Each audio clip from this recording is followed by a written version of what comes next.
Welcome. Today, we'll be exploring the concept of media access control, MAC, addresses, a fundamental element of network communication.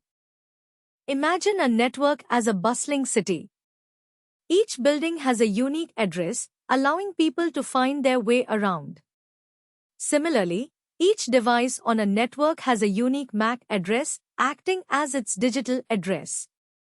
This address is permanently assigned to the network card, ensuring that each device can be identified and communicated with. When a device wants to send data to another device on the network, it includes the destination device's MAC address in the data packet. This allows the network to route the packet directly to the intended recipient. It's important to distinguish between MAC addresses and IP addresses. While both are essential for network communication, they serve different purposes. MAC addresses are used within a local network, while IP addresses are used for communication across the Internet.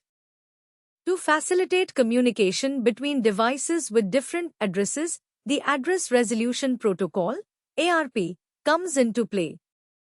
ARP acts as a translator, mapping IP addresses to MAC addresses, allowing devices to locate each other on the network.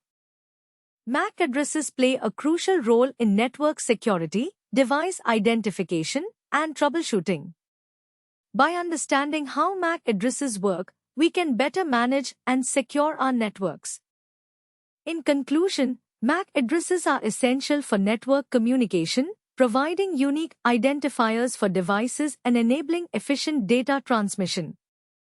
Understanding MAC addresses is crucial for network administrators and users alike, allowing for better network management, security, and troubleshooting.